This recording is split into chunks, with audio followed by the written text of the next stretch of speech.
and today we'll be presenting SigmaRand. The idea with SigmaRand is generating secure random numbers on Ergo. Understanding the problem. So basically generating randomness on any blockchain is challenging because every node must come to the same conclusion on the state of the blockchain. Naive approaches to generate randomness can be manipulated by miners or observant attackers. Insecure randomness can be easily exploited by attackers to gain an unfair advantage in games, lotteries, or any other contracts that rely on random number generation. So, formally defining the problem statement, we need a secure random number generation service for Ergo, and they must satisfy these three properties. The scheme should be secure. The number generated should be equally unpredictable for all participants, and all participants must agree on the same random number generated. So how do we solve this? So this protocol has already been implemented in Ethereum. So the way to solve this is via commit reveal protocol, which essentially has two phases. One is the commit phase and the reveal phase. So each of the participants generate their own secret random values in the commit state, and they commit the values on chain. So once all the participants have committed their values, we can basically easily calculate the common random number that each of the parties must agree on. For our example, we have chosen two parties. One would be the client and one would be the server, and the client would submit one random number to the chain. Then, without knowing that random number, the server would submit its part of the random number, and finally we will be combining the random numbers by taking a bitwise XOR.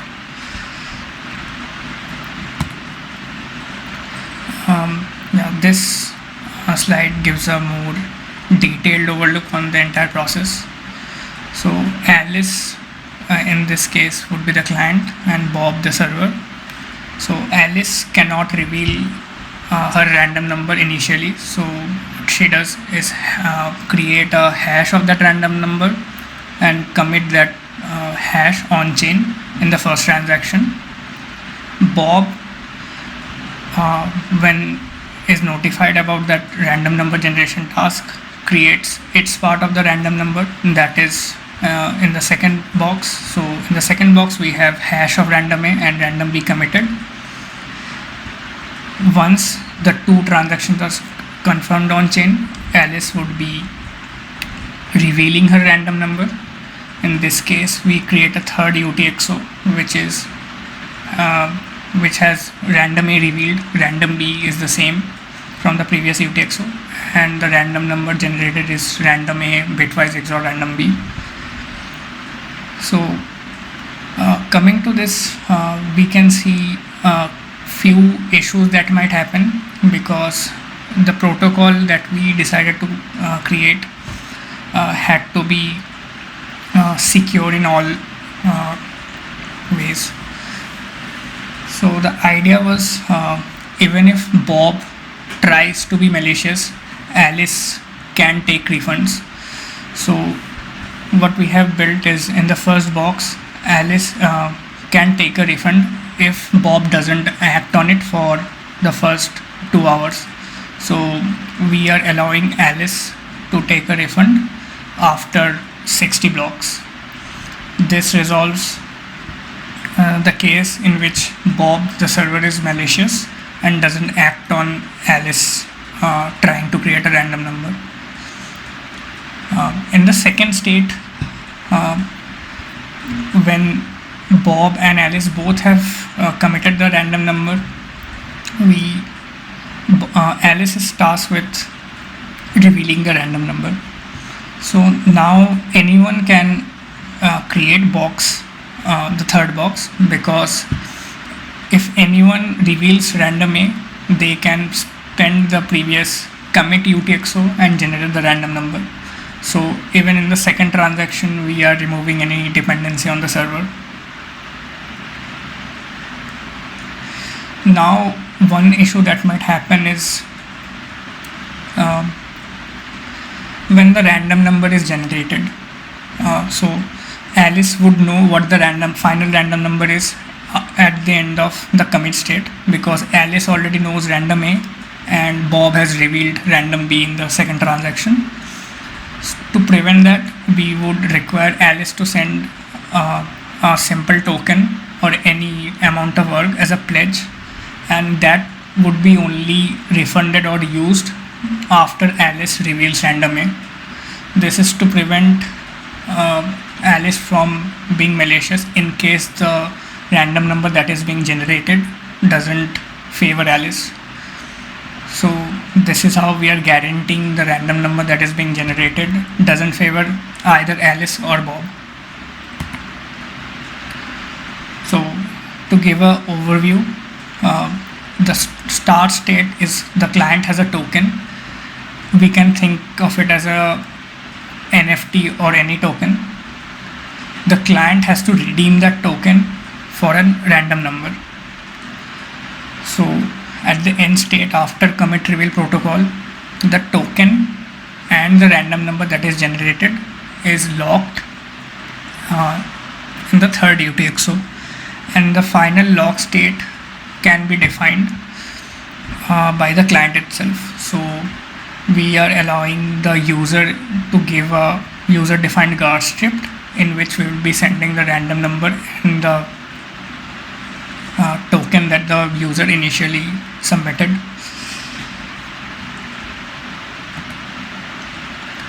So in terms of implementation, we have exposed 3 APIs to the client which they can interact with and generate a random number, and that would be secure on chain. We are also defining 3 transactions. One would be the hash transaction. This is the first transaction that the client makes that commits hash of their part of the random number on chain. The second transaction is the commit transaction. This is the part in which the server would commit their part of the random number. So after the commit transaction, hash of client side random and the actual server side random both are committed on chain. And the final transaction is the reveal transaction, in which the client reveals the transaction, the random number that he or she generated initially. Coming to the design of the APIs. So the first API is register random number generation task.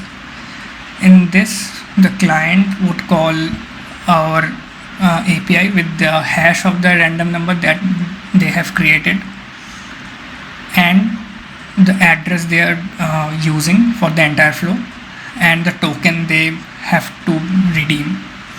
So this would in turn create this workflow.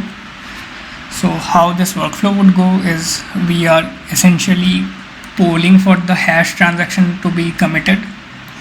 Once that hash transaction gets committed on chain, we'll create our side of the random number and submit that commit transaction on chain as well, and wait till the commit transaction is also confirmed on chain.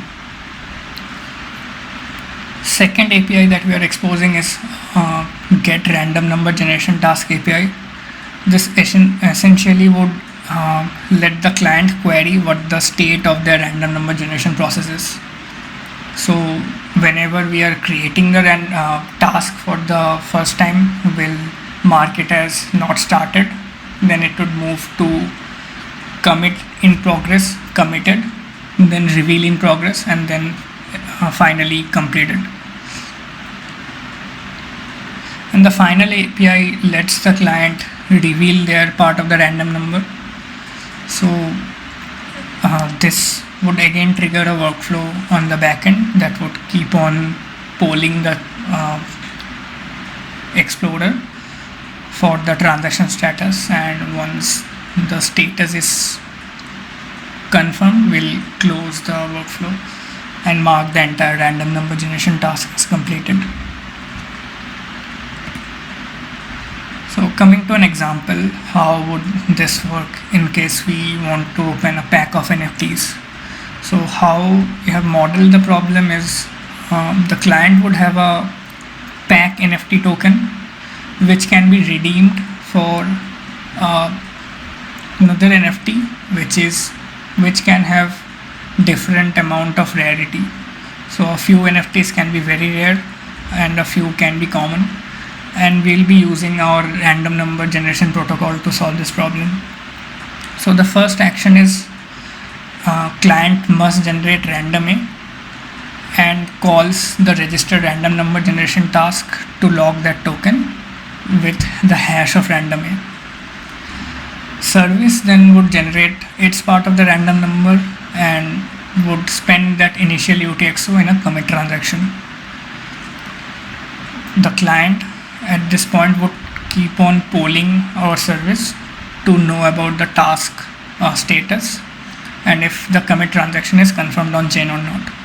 When the commit transaction is confirmed on chain, the client would reveal its part of the random number and in a final transaction will commit random A XOR random B on chain. So the DApp must use that final random number to essentially distribute the rare NFT to the client.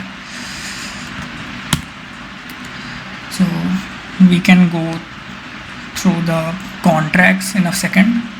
Before that, we'll do a working demo. So the first transaction that we would do is the register random number generation part.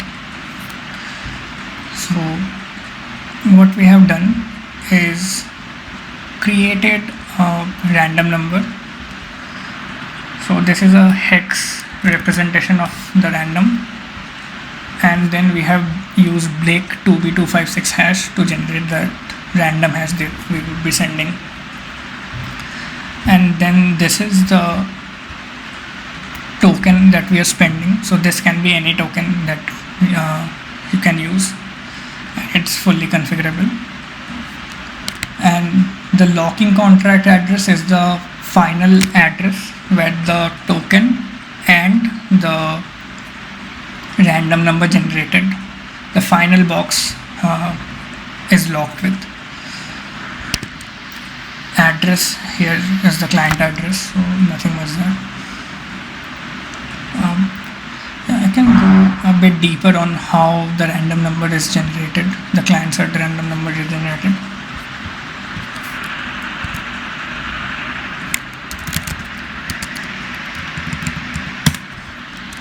So you can use any tools. Here we'll just use this.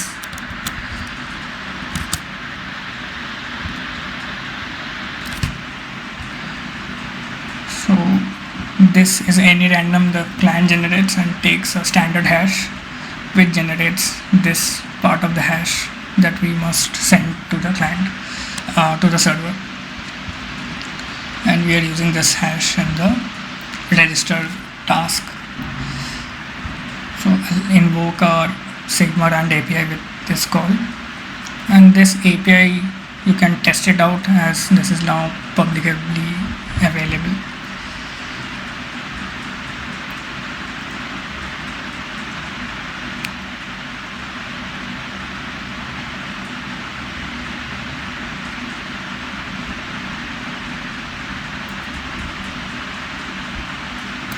So this API would return an unsigned transaction for the client to sign, and the task status is already commit in progress right now.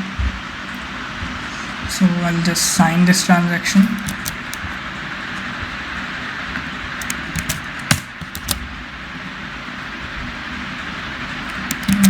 Parse it first.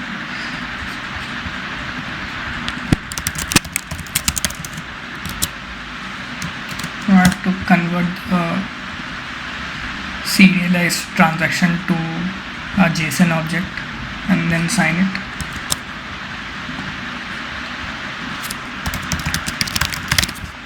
So I've already signed the transaction. So now what this does is create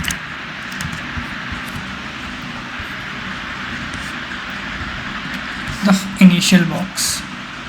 So if we go to the output of this transaction, the first transaction, the hash transaction, it commits the hash of the client-side random on-chain. And what the server would now do is poll for the transaction status of this. So you can check, it should have the correct transaction ID 4ADCC, and it would keep on polling for the transaction to get committed. We can also check this transaction ID with the get transaction task API that we are exposing to the client. So the client can check on any task status using this API, and it's currently in commit in progress. So while the transaction gets confirmed, we can look into the contracts.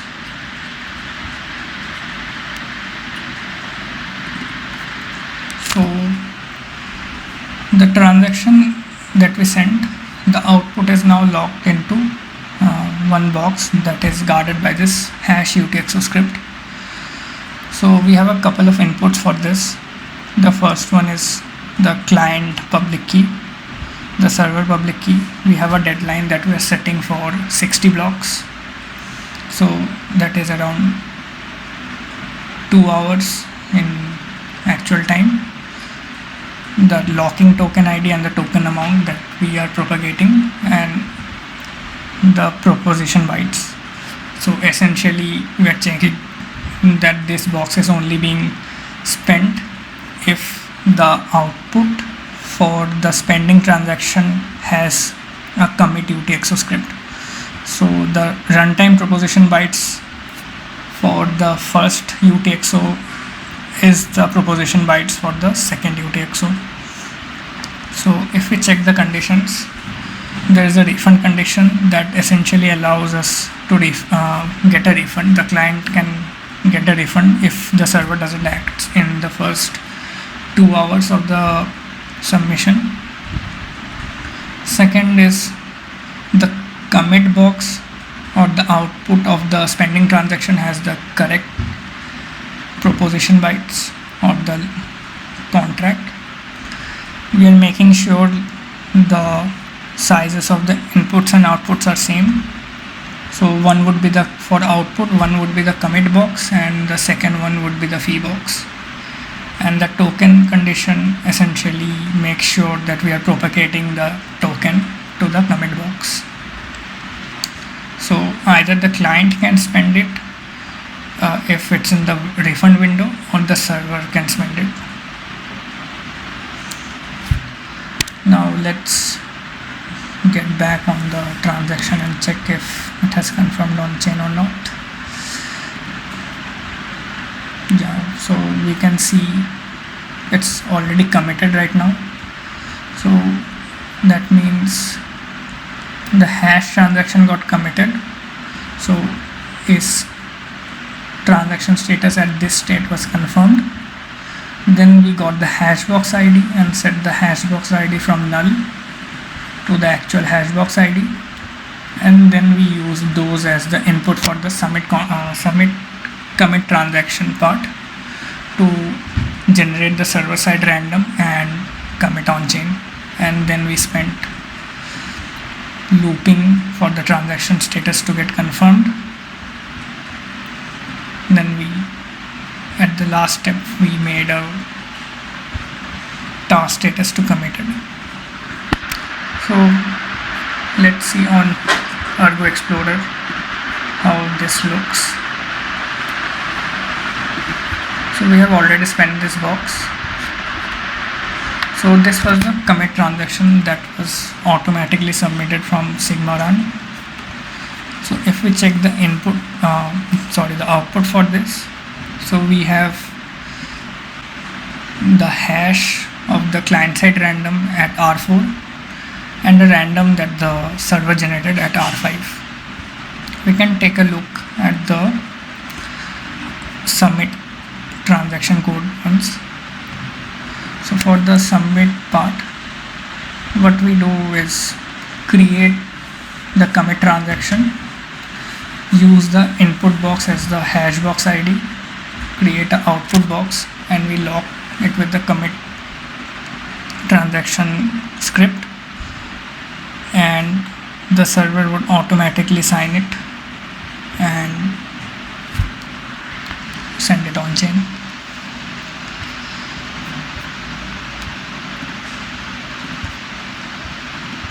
This is the task ID.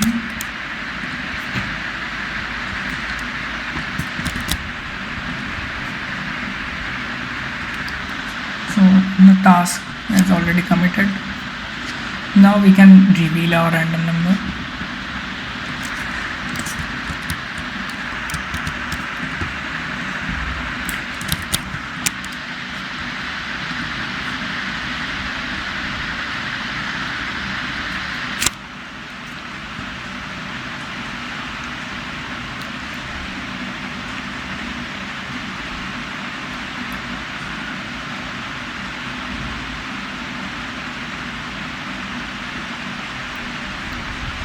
So again we get a unsigned transaction for us to reveal the random number, and again the task status has already been updated to reveal in progress.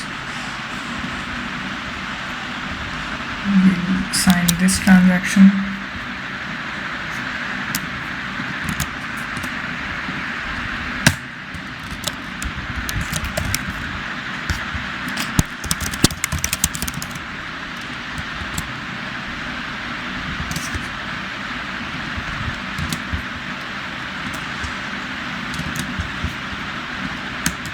Parsing the JSON here, and I will sign this transaction with my wallet. Yeah, and the transaction is already submitted. So this would then start the second part of the flow, which is revealing the random number. So we can see we have already created a new workflow, and this has the correct transaction ID. The task status is reveal in progress, and we are waiting till the transaction is confirmed on chain. So how this would work is we can take a look at the second contract. So the conditions in which the commit UTXO is spent is, the first is the hash condition. So essentially the hash of the reveal box and the actual number in the commit box should be same. The R5, so the server side random that was generated must be correctly propagated to the reveal box. And again the runtime proposition box is basically this box can be only spent if the correct address is given for the locking contract address that we are specifying initially. So this box can be only spent if the output of the final transaction has this address, the locking contract address. And we have similar, we are checking the size of the inputs and outputs, and the token is being propagated correctly. So let's check back on the commit transaction and see if it has been confirmed on chain or not.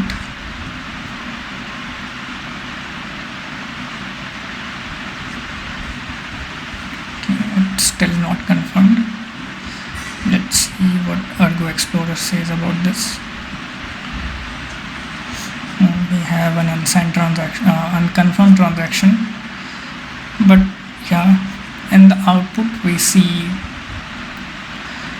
that we have correctly populated R6, which is essentially the XOR values of R4 and R5. So we do not have a check on R6, but the client can verify if R6 is being computed correctly or not. just by taking the XOR of R4 and R5. So in reveal transaction, we get R4 and R5 and take XOR of those two values.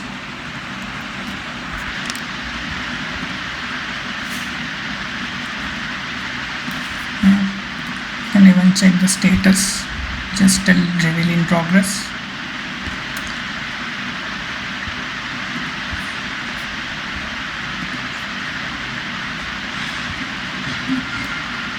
So by the time this transaction gets confirmed, we can discuss more on the architecture, on what these steps actually mean. So each of these steps would correspond to one serverless lambda function. So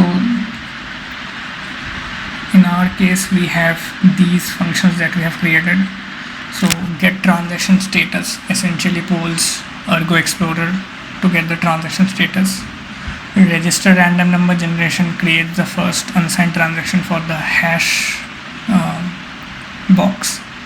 Submit commit transaction would create the commit UTXO, and reveal random number is used to basically create the last transaction and start the polling workflow.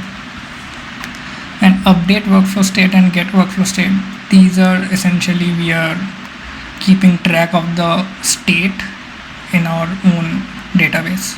So I just revealed my password there, but never mind. So these values, the task status, task ID and everything, those are coming from the database.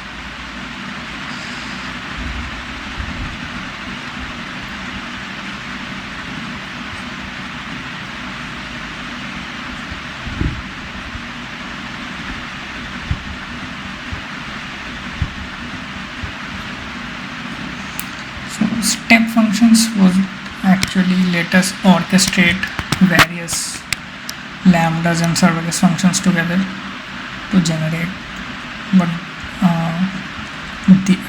this workflow is doing.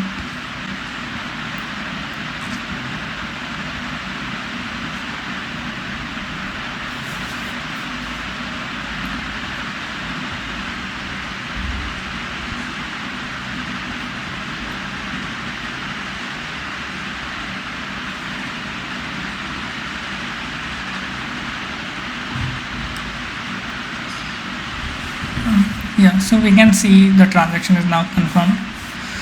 The step function should also get closed right now.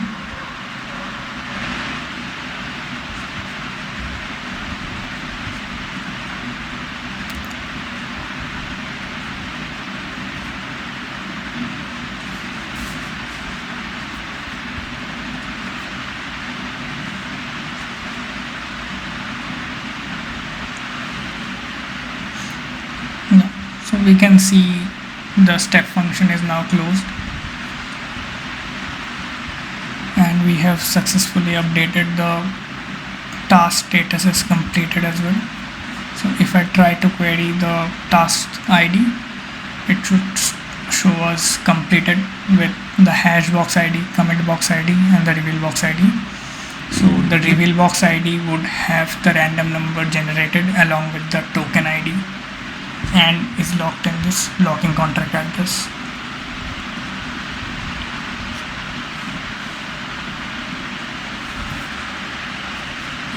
So if anyone is interested in looking through our code or on how to actually generate a random number for their use case, they can visit our GitHub, look at the contracts. There's a working examples on how to generate a random number step by step as well in the readme, and always you can look at the code. Thank you.